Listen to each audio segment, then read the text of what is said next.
everybody, I'm Tyler Ethan. I'm an art instructor and freelance artist. I found myself lately getting a bit stressed about life and things in general. Usually that happens around this time of year, so I decided to loosen up today. We're going to do something a little bit more recreational, a little bit more fun, and a timed challenge. I painted this picture for my daughter. I wanted to see how far I could get with it in 1 hour and kind of call it quits there. So let's begin, and thank you for watching and subscribing.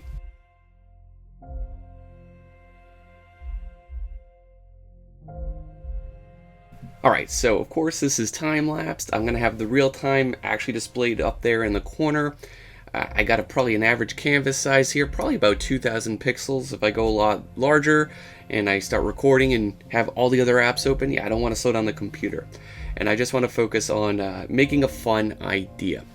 Now, drawing and painting, right, for a lot of us, it can be a very stressful endeavor. It shouldn't always have to be. Of course, at some points, it probably will be. It's kind of inconsequential in that way. It's a part of the process. It's a part of, being an artist and a creator.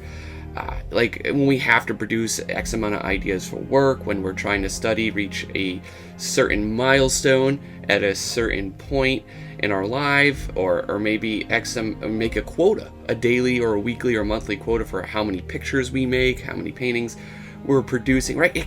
It's easy to get wrapped up in the process. It's easy to get wrapped up in the stressful sides of things, where, well, I think the common trait, no matter what the discipline or what our specific focus on art is that a lot of us do focus on the end and the final kind of result. We're always kind of looking at that goal. So sometimes I do recommend putting that all aside, do something entirely recreationally. Like I'm just like, okay, I gotta make a picture for my daughter this week just to switch things up. So I'm gonna do a unicorn here, right? As part of I did 3 of these for her. This is the third one, I believe. And it's just something I don't ever paint. For me, there's no consequences for it, right? So I don't want to add any stress, any additional weight on my shoulders. It's just about putting all of that aside and doing something that you can just kind of get lost in, even if it's just for an hour like this. And so of course I'm making a challenge of it to add a little bit more fun on top of that. So see, about the 10-minute mark, or even back at the 5, I did want to reference this. It's very rough blockouts. I had to figure out the composition. I think for something like this, that goes without say. You gotta kind of sort that out, whether you're drawing it, whether you're figuring out in values, whether you're going to straight color. For myself, I understand how values work. I understand. So most of the time, because it's so quick, I still prefer to use a drawing technique. I'll just draw out, rough out what the shapes, what the rhythms, what the movements are, and then I'm gonna go right to color. But I don't recommend this type of challenge, or even speed painting in general, for those still learning. I don't recommend it for those still developing a lot of their foundational skills. A lot of younger or a lot of less experienced artists out there, they see artists doing things like this on Instagram. Maybe myself included occasionally. They see these on Facebook, Discords. But they're not something. I'm not doing this to grow. I'm not doing this to improve my skills. I have to put that disclaimer out there. It just is for fun. It's a gift. And I don't have any kind of specific goals for this beyond that, right? And I think that's the difference, and that's the separation. And the other different thing is that I have over 12, 13 years experience of painting to kind of go into this as well. So it's not like I just picked this up a year ago, even maybe 6 months, and I'm trying to put it all and test myself, or by showing off by doing it really, really quickly. Now, this is just for fun. So don't mix up what someone else's intent is with something that you need to do, is I guess what I'm getting at. I think that's the moral, the lesson here. But yeah, it's got no bearing on me. My career, maybe you guys will get a little entertainment value out of this. That would be the goal of this at this point. But yeah, try to always think about the reasons why you might be creating something, and if it's the best fit for you at the moment. So like in this case, we're into December now. I like my traditional ways of managing and dealing with stress are not really an option right now. A lot of gyms are closed. That was usually my go-to. I got out of the house. I got isolated, well, I got into a gym, but I was in my own headspace. I could focus and just kind of produce, exercise and physically exert myself to bring back balance.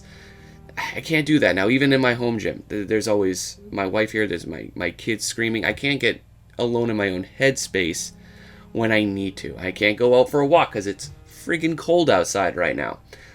So this is a great sort of alternative for me to do that, is just to paint something that I don't intend to tutorialize. I don't tend to really, monetize in any sort of way, but it's something that I can give back, to my daughter. This is actually there's a print version of this actually on her wall right now, and again, it's something I can make for fun for YouTube, and I sometimes that's just what you got to do. It doesn't always need to be about super strict, regimented productivity, though that can lead for many of us as creators to that stress, right? When we see a lot of other people around us, a lot of people in the communities being super productive, posting their things every single day, sketch after sketch, comp after comp, and painting after paint. It can be a lot on us, and we can, it can impact us negatively. That it's the guilt, that I think that sets in, right? Are we being productive enough? Why aren't we doing, more of that? Is it too much structure, I ask? Do you guys focus too much and don't allow the leeway, don't allow the flexibility in either your training or how you balance ultimately what you do when you sit down to create? And so I think it's segueing into that topic, or kind of dabbles in, does everything we, create need, or does it not need super structure? I think the best things happen, the best things we discover is, of course, going to be when we're in those flow states and we're not, tied to some tutorial, or not, tethered to some idea of what we need to do, but we're playing with our whatever medium that we're working in, and we're purely having fun. That is where some of the best moments of creativity can. I just think if you're going to do that, I don't recommend sitting down there when you're playing for fun to have a very specific goal that you need to learn or drill something, right? Because it almost is counterintuitive, but I see a lot of people doing both those things, and that's kind of where the problem is. So, and with the social media and stuff, there's